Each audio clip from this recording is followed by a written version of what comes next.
different from my other ones. I did 4 of them this summer. And they're usually, in fact almost always, about pretty general subject areas about Minocqua's history. And they're very focused on photos from Minocqua's history. And so what happens in those talks is once the photos, once we start showing the photos, I don't need to follow notes, I just talk about the photos. And that is good for me because I don't need to follow any script, but it's bad for the audience because I never know when to stop talking. And my history talks this summer have run, I think every time, have run longer than they should have. So here is the most famous, this is Joseph Mercedes. And because tonight is not about the general history of Minocqua, it is something that I am not as familiar with as I am about the general history of Minocqua. And it's, it's something I've been researching for 40 years. What I'm talking about tonight is something that I have not researched for 40 years. It is an interesting subject, but it's been sitting there in my research for all these years that I really didn't pay that much attention to.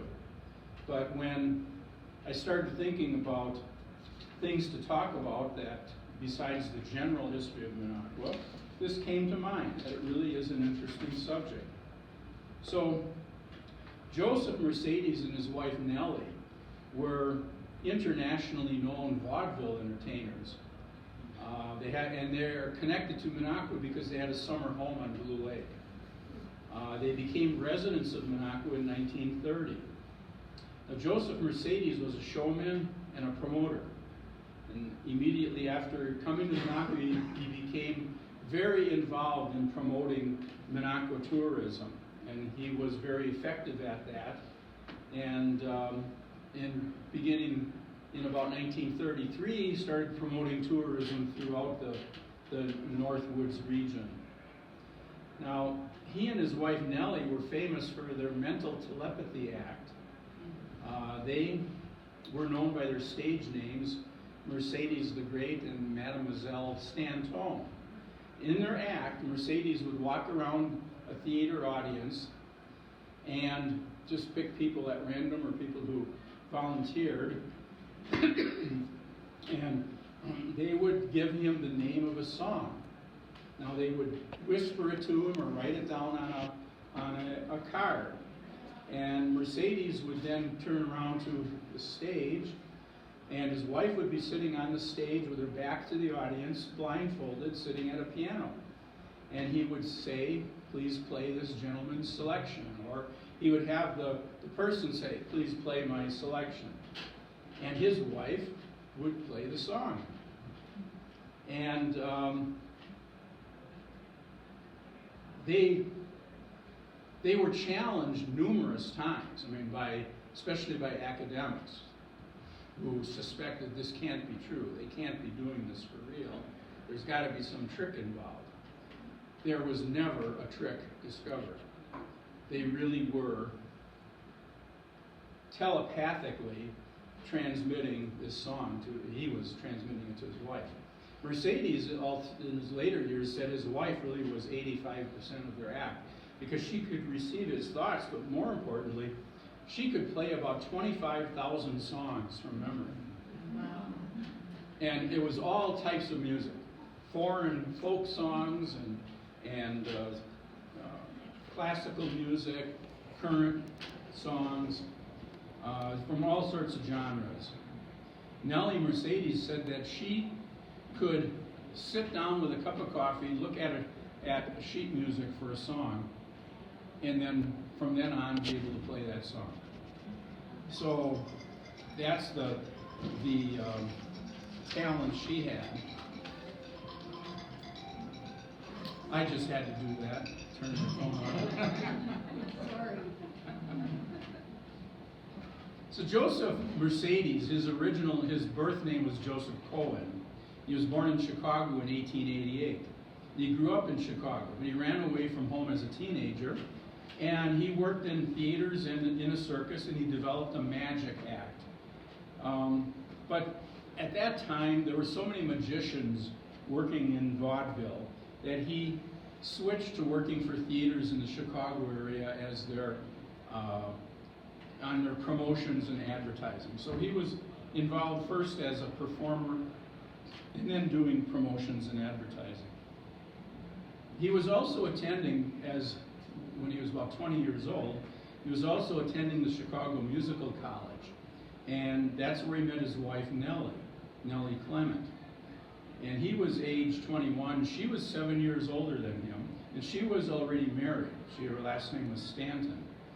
So, and Joseph played the violin, Nellie played the piano, and they were attracted to each other, and they played music together a lot. And so they were together practicing music, and Joseph was coming up with songs that they should play. So he was thinking of a song at one point, and he hadn't said what he wanted her to play, and she started playing that song. He said, "How did you do that?" "That's the song I was thinking of." And so when Joseph was in a circus, when he was working for the circus, he had studied the act of a mystic from India, and he was really interested in mystic acts. And so he always wanted to do something like that. And he thought that if he and Nellie could develop a mystic act, that would be great. So they started practicing this. He started thinking about a song and having her receive that thought. In the beginning, she was successful only about 20% of the time. But after they practiced it, she became successful nearly 100% of the time. That's Nellie, Joseph, probably in their, about 1915, 1920, somewhere around there.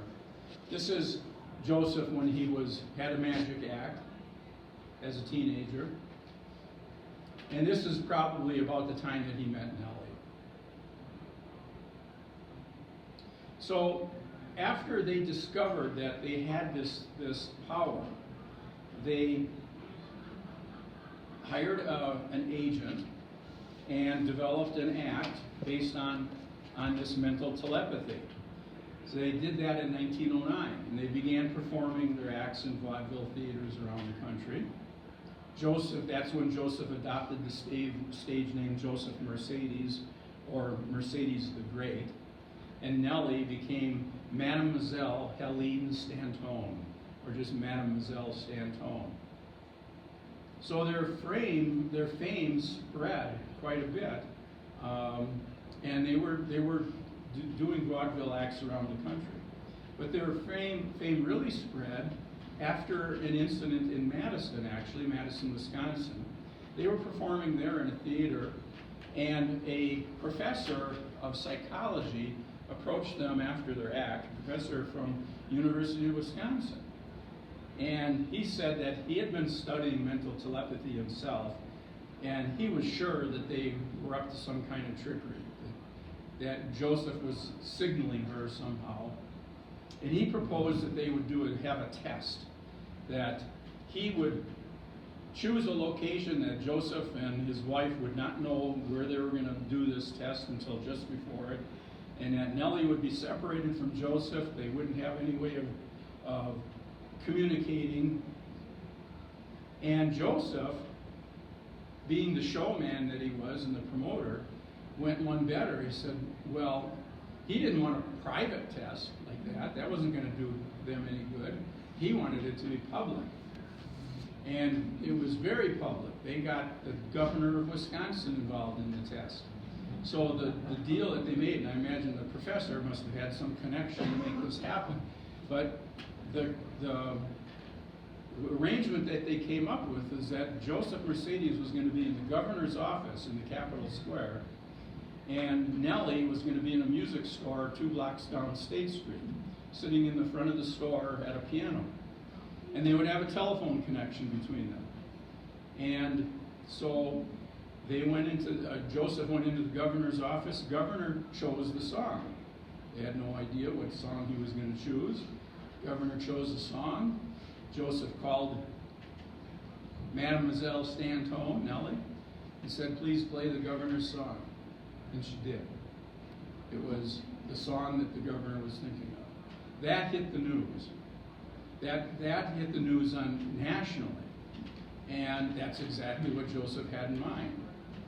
And so that was the best promotion that they could come up with. And after that, they were worth 10 times more. Their vaudeville acts, their payment, their fees were 10 times higher than they had been.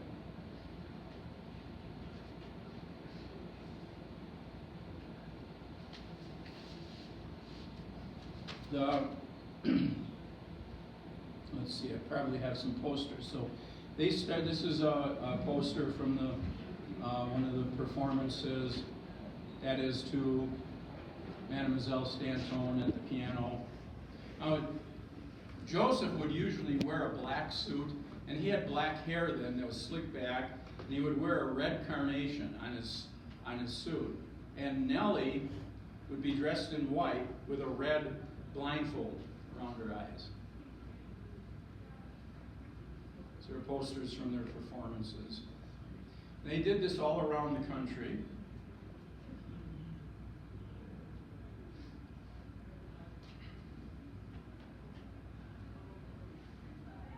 So they played not only around the United States, but they also played in Europe. They performed in London, Paris, Berlin, Rome, and they performed for governors of states. They performed for President Roosevelt. They also entertained the troops in Europe during World War I. And then at some point during this time, Nellie divorced her previous husband, and she and Joseph got married in 1923. So after they got married, it was their practice to kind of travel around the country each summer. Summer was their off time from the vaudeville circuit. And in 1926, they spent their summer in Minocqua. They spent their summer at Warner's Circle Pine Resort on Lake Minocqua. And they really liked it up here, so much so that they decided to buy property up here. So they bought a 10-acre parcel on the north shore of Blue Lake with 300 feet of frontage. And then in 1927, they built this cottage. This is a picture of their cottage. This is a picture inside. That's Joseph and Mercedes sitting with their dog, Sparky. Sparky was kind of strange. Joseph trained Sparky to do the opposite of what he told him to do. So if he told him to sit, Sparky would stand up. If he told him to come, Sparky would go away. It was just part of his showmanship.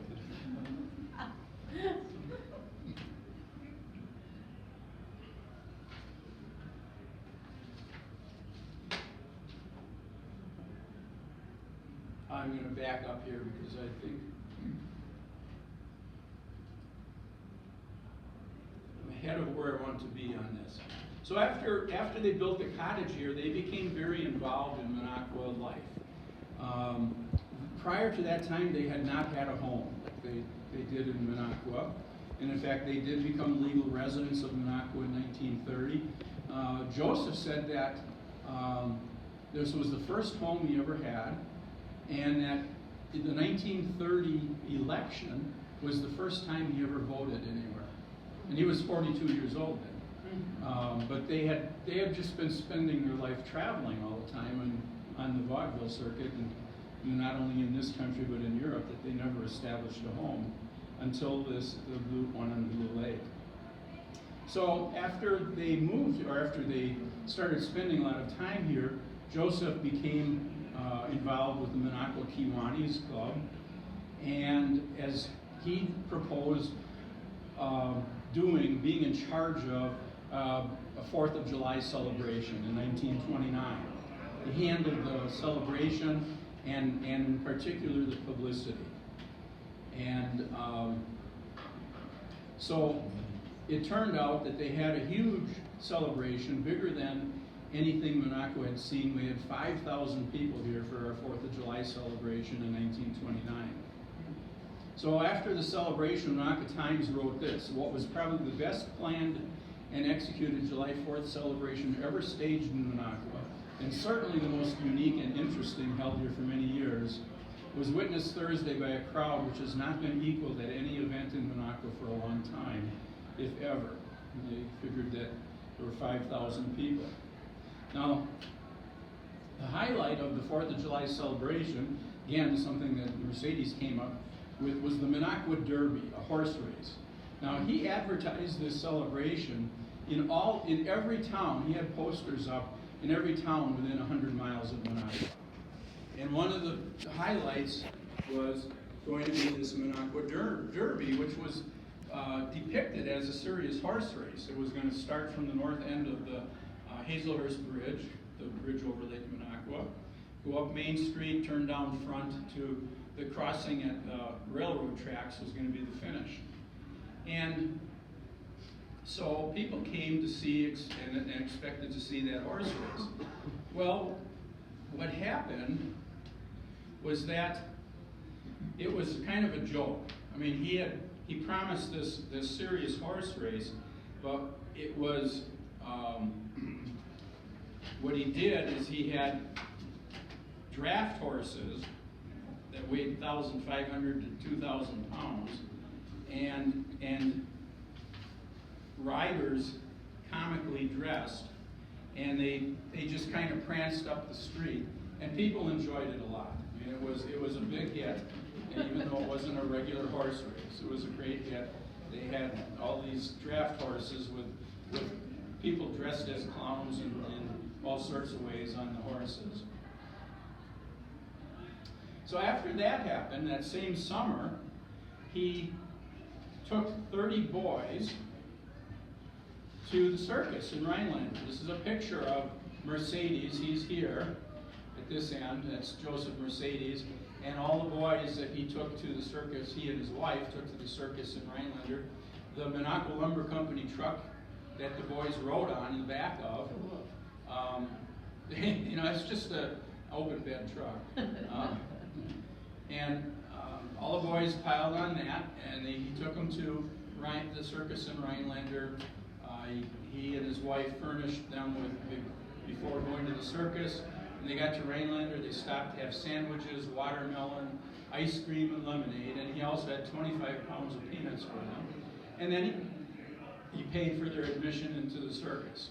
And that event started what was called the Mercedes Boys Club. This picture shows the Minocqua Times office at that time, 1929. This was the Jenkinson Jewelry Store. This was originally the Victor or Victory Theater, but at this time it was the temporary office of the Wisconsin Valley Electric Company.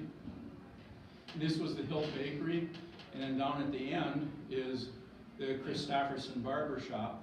That last building at the end is the only one that survives today. All these others are where the Gaslight Square is now, but the barber shop is still there. Now, in this picture, boys are named. You probably, people in this room may have known some of these boys in their later years.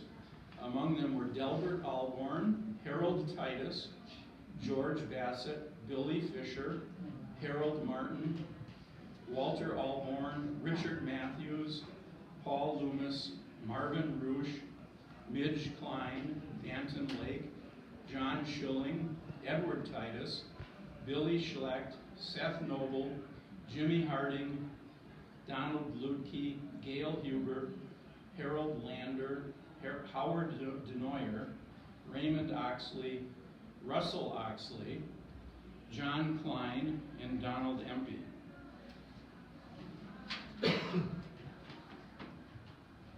In August of 1929, the Rhinelander Daily News printed an article about the Mercedes, written by Jack Corey, who I think was the editor of the Rhinelander Daily News.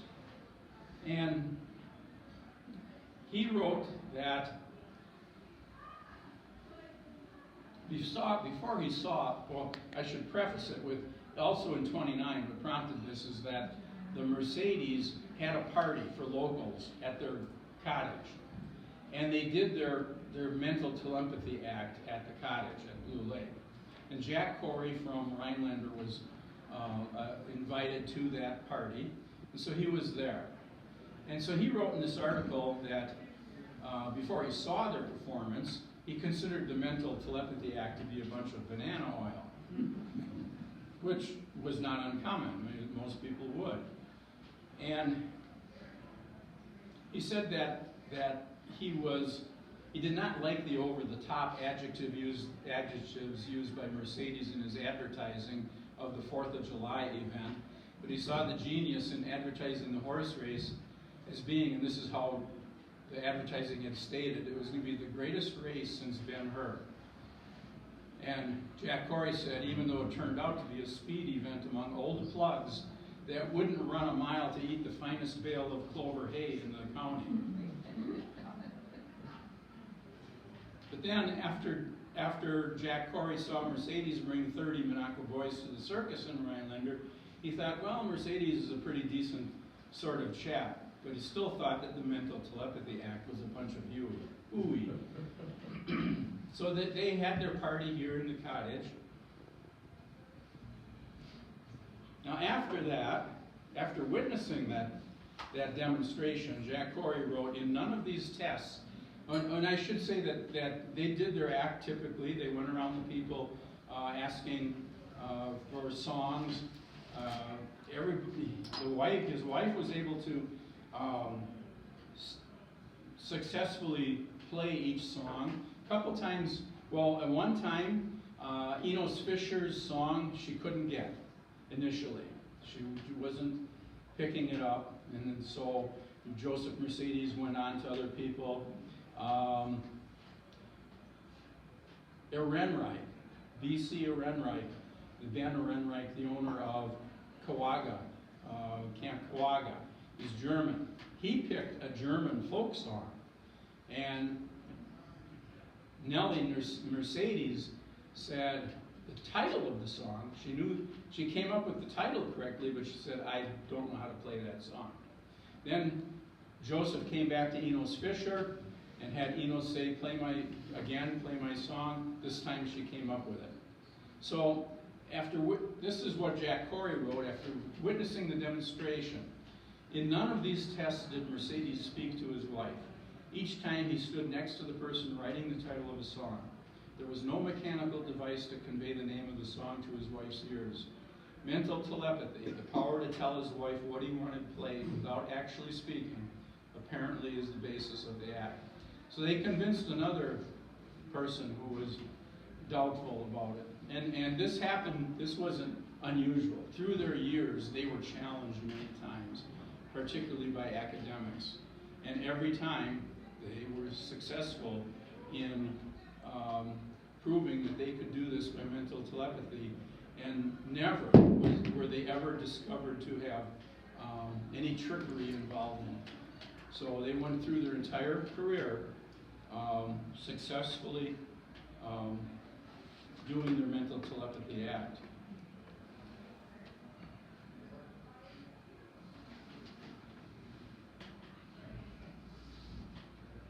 So after that party,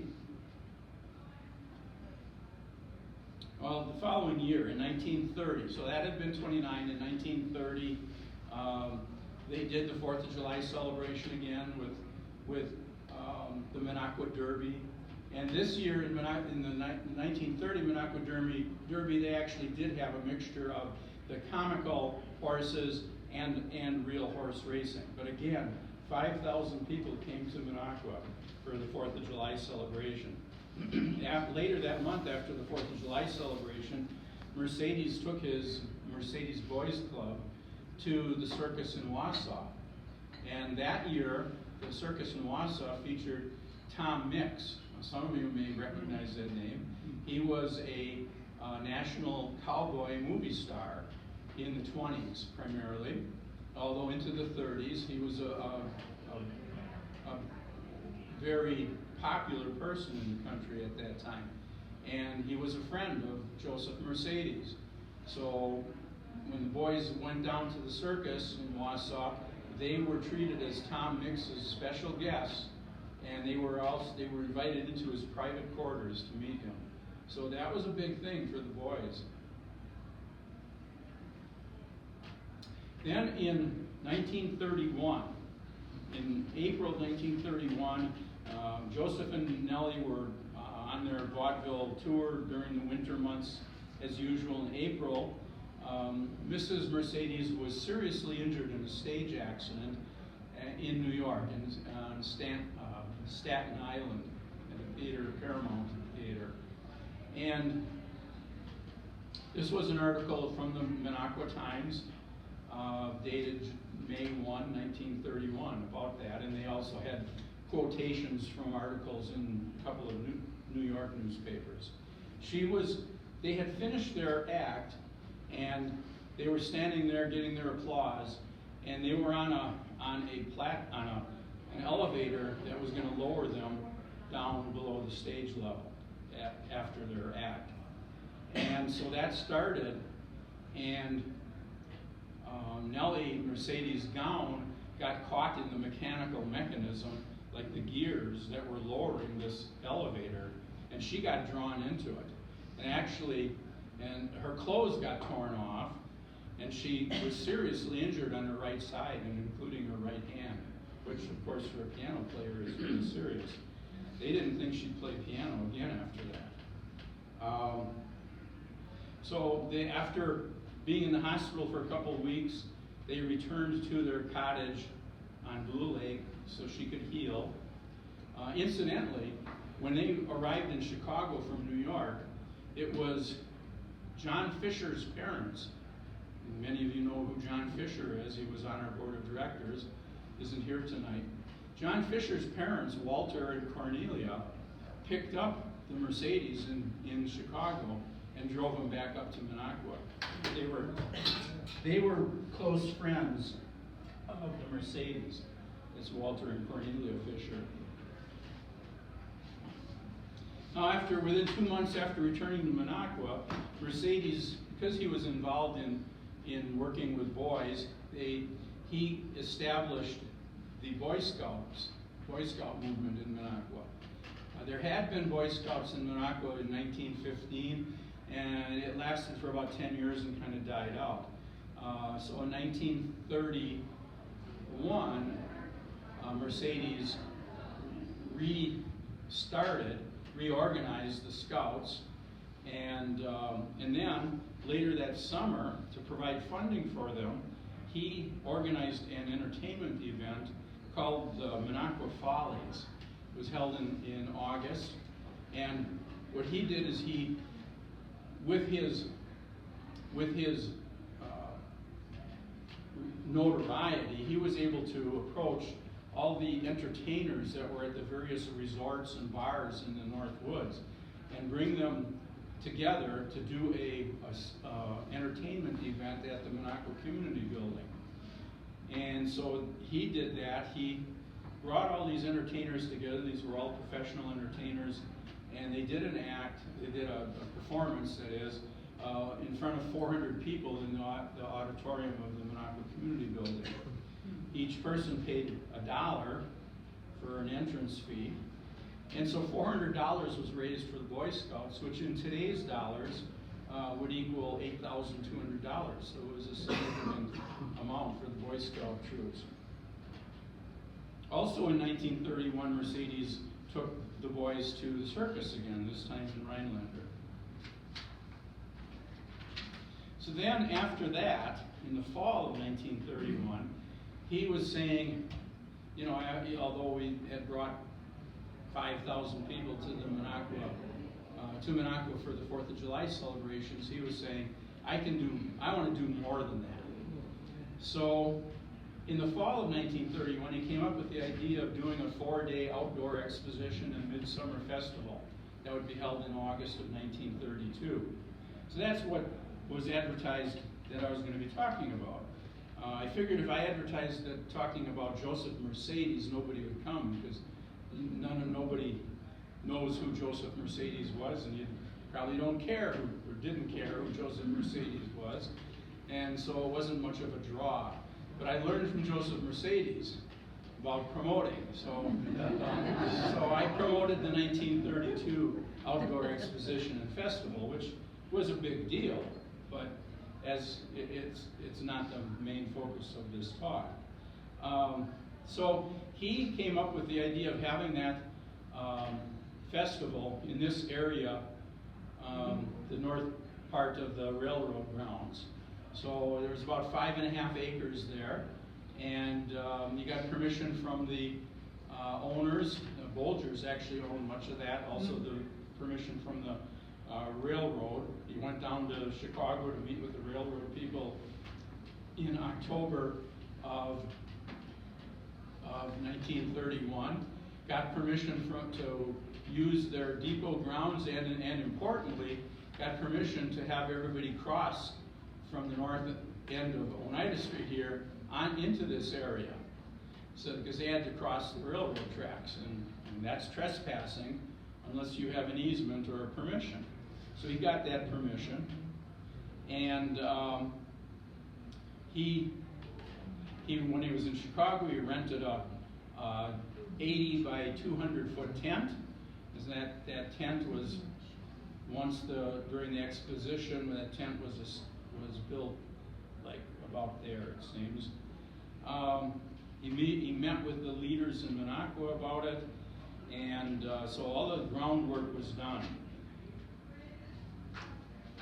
And just as an aside here, this aerial photograph that we're looking at, I wanted you to see what Torpy Park looked like in 1932. Obviously, it wasn't Torpy Park then. It didn't become Torpy Park until 1940. But that is where Torpy Park is now, and it's all lowland and brush. Right here, for years, there was an ice house. One of the brewing companies had an ice house there. You should notice these trees. There was a controversy, fairly recently, about cutting trees in Torpy Park for the Minocqua Lions pavilion, and a weather event resolved that issue, and it knocked down all the trees anyway. But those were not virgin trees in Torpy Park, including the ones that are left there. You see in this picture that these are probably 40-year-old trees in this picture. So when the island was logged, all the big trees were taken, including any that were in this area, and it was just little trees that were left here. And those little trees then became big and are what we have now in Torpy Park. In February of 1932, this is Mercedes. He even had a booth, an advertising booth, at the Philadelphia Sportsman Show, which was a big sportsman show. He did this advertising the Minocqua Exposition. So as we approached the exposition, this is what he had to say to the Minocqua business people. I want to place special emphasis on the proper treatment of people. We will entertain and amuse them at the exposition. It is up to you to sell them your community after you get them here. Inattention, overcharging, and poor service at this time will prove a boomerang that all the advertising in the world cannot overcome. So in June, let me go back. In June, he came up with the idea too, just holding this big event at the beginning of August wasn't enough for him. He established a company that was going to run or create a advertising book. It was called Playgrounds of Wisconsin North Woods. And this was a private venture of his. He sold advertising in it. This is an ad that was in early June in the Minocqua Times. This was the next week. He's getting businesses and resorts to advertise in that book. And down here he listed at that time how many people had already signed up to run ads in it. And he had a 52-page book. He would tell people, was telling people back then, remember this is at the height of or the depth, I should say, of the Depression. So now is the proper time to strike. While other resort communities are holding back and retrenching, we must go forward. He went down to Chicago in June. This is Mercedes. This is the mayor of Chicago. And these are two Indian chiefs from Lac de Flambeau. He went down there with the Indian chiefs and with fish to give to Mayor Cermak. Giving fish to people was a big thing. When the Boy Scouts went to see Tom Mix, they brought him fish. I'm not sure that Tom Mix wanted the fish, but they gave him the Boy Scouts for 2 days before going down there were out on the lakes catching fish that they could take to Tom Mix. And Mercedes, when it was in Chicago in June, even gave fish to Al Smith, who was the Democratic candidate to be the Democratic nominee. He was there for the Democratic convention in Chicago, and so Mercedes gave him fish too. So in July he had his advertising book ready. These are his advertising books. This is Mercedes here. This is Earl Schilling, the postmaster. This is Enos Fisher. All these books were printed by Minocqua Printing Company that owned and printed the Minocqua Times. So these were all ready to get mailed out. This is a picture of Oneida Street in 1932. It's been newly paved. It was paved in 1931 with actual asphalt. Prior to that, it had just been a rock. They had put stone, kind of a rock gravel down, which they covered with an oil. But this is real asphalt that was put down in 31. It's our first paved street. And I think this actually had something to do with Mercedes deciding to hold this big event in Minocqua, the exposition, because Minocqua looked much more presentable now with that paving than it did with basically a dirt street. Problem was, though, that anybody coming up to the event was going to encounter Highway 51 that looked like this. Between Tomahawk and Minocqua, Highway 51 is still gravel. This particular spot is along Bearskin Lake. I'm sorry, not along Birch Lake. This would be Lakewood Road now, but back then it was Highway 51, and it was just dirt and gravel. So we finally get to the exposition. They had the banners up ready for the people to come. This is Oneida Street looking south from Front Street, Belle Isle. The headline in the Minocqua Times. This is the advertising that the Belle Isle did about their entertainment. You'll notice that they had a full course steak dinner for $1.25. Now, interestingly, that sounds really cheap. But when you do the inflation calculation, in today's dollars, that would equal $27.80. And that's not so much for a steak dinner. I mean, you would pay a lot more than that today for a steak dinner. So it really wasn't as cheap as it sounds. So this is at the beginning, as people started to come to the exposition. They were parking like this. There was a parade Saturday morning. This is the Rhinelander Drum Corps, who were very popular, the Rhinelander Legion Drum Corps, a very popular group. And they marched in a parade, so did the Island City Band.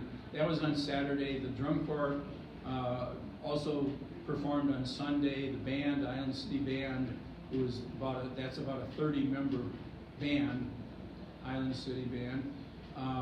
They performed every day during the exposition. Incidentally, the town of Minocqua, back in those days contributed $1,000 a year to the Island City Band. We still do that right here. And that represented a significant percentage of the town budget, actually. They considered it to be promotion of tourism. So this is a picture of how the town looked during the peak day, this was undoubtedly taken on Sunday. The event started on a Saturday, it ran for 4 days, which seemed kind of dumb. It started Saturday, Sunday, Monday, Tuesday. Sunday was the climax of the event. This picture was probably taken on Sunday. I'm sure Monday and Tuesday were very anticlimactic. So the newspaper reported that on Sunday, every place that a car could be parked on the island, on streets, alleys, vacant lots, and yards, was parked up with cars. And you can see all the people. There's the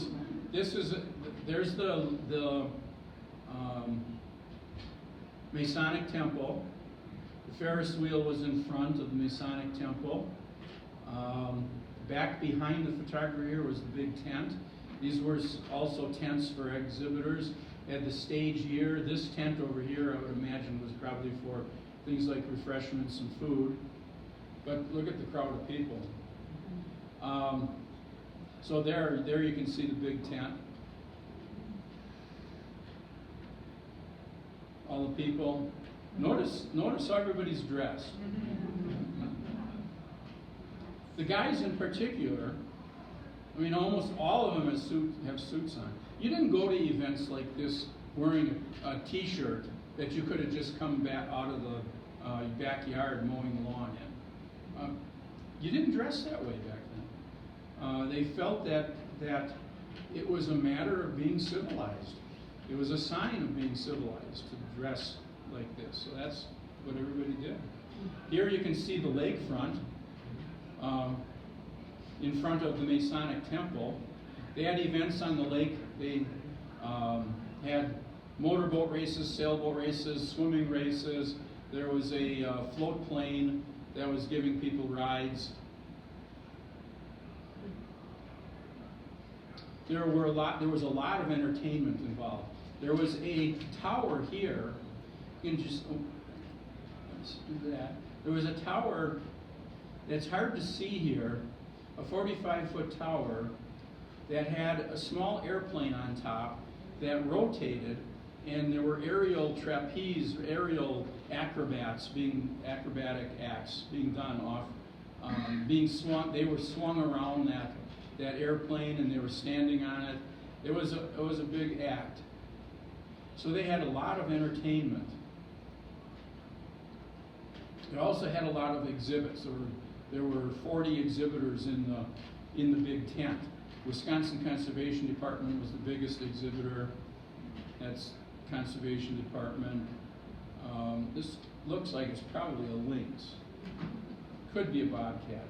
And there was a bear here. These are mounts, of course. They did have live animals, too. There's wolves. And then there were a lot of local exhibitors, like Frederickson, a plumber, showing a modern bathroom, which was kind of interesting. These fixtures, I mean the toilet, bathtub, and sink, either had to be black or perhaps they were red, because in a black and white photo, red would look black. So those were either red or black. Minocqua Lumber Company had a big exhibit, O'Leary and Son Lumber. Indians were here. There were over 40 Indians that lived on site. They had wigwams and teepees built. The wigwams would be Chippewa, the teepees some other tribe. And they did demonstrations. They did dancing, archery. They were on site the whole 4 days.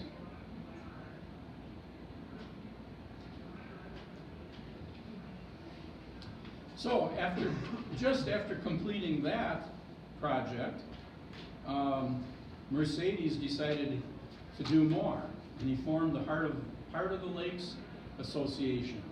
This was, again, kind of like a private tourist bureau, and it covered the area from Manitowish Waters over here to Land Lakes here, down to Hazelhurst here.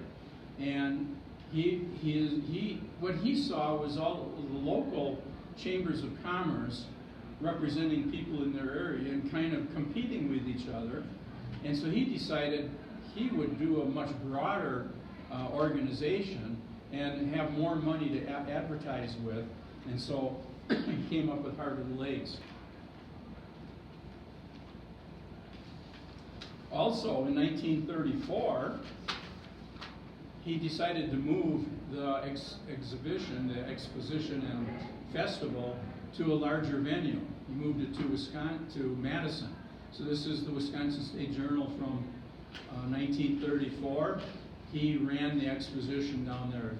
It was done the same way as in Minocqua, but it was going to be larger because it was down in a metropolitan area and down close to a bigger population of people. He felt that holding it up here in Minocqua was holding down the attendance because, you know, it's up here in the North Woods and people had a hard time traveling here. So he switched down there. He was a promoter and a showman, and the bigger show was down there. So he went down there. He also, by the end of the 1930s, created the Wisconsin Tourism Bureau. Because now Heart of Lakes was just our small area up here. He decided to promote the entire state of Wisconsin with the Wisconsin Tourism Bureau. And he opened up the Wisconsin Tourism Bureau office in Chicago. So now he was representing the entire state. Again, it was a private enterprise. I mean, he was doing good. He was promoting tourism in the state, but it was his career. He was the director of those organizations, and he was getting paid as director of the organizations to promote tourism for its members. But I didn't say that he and his wife retired from vaudeville in 1933. So in 1933, you see these developments with the Heart of Lakes Association and then the Wisconsin Tourist Bureau, because he decided that that's where his future lay. That instead of working vaudeville, he was going to be a promoter of tourism, and that's how he was going to make a living. And that's what he did. In the early 40s, around 42, he moved to Rhinelander, he and his wife. They took up residence there. On Lincoln Street they live. And his base of operation, the Wisconsin Tourist Bureau, for example, the headquarters was in Rhinelander. And Heart of Lakes was in Rhinelander. So he did move his focus to bigger venues and used Rhinelander instead. He and his wife lived in Rhinelander till their deaths. Joseph died in 1966, and Nellie died in 1971. Both were living in Rhinelander at the time. So that's their story, and they were famous worldwide. I don't know of anybody else that could match them who has ever lived in Minocqua. So they're our most famous people. There was going to be a prize for anybody who could tell me who the most famous people were, but then Greta, I had to revoke it because Greta put a poster up at the entrance to the dining room about who these people were, and so that kind of shot the plan. That's the end.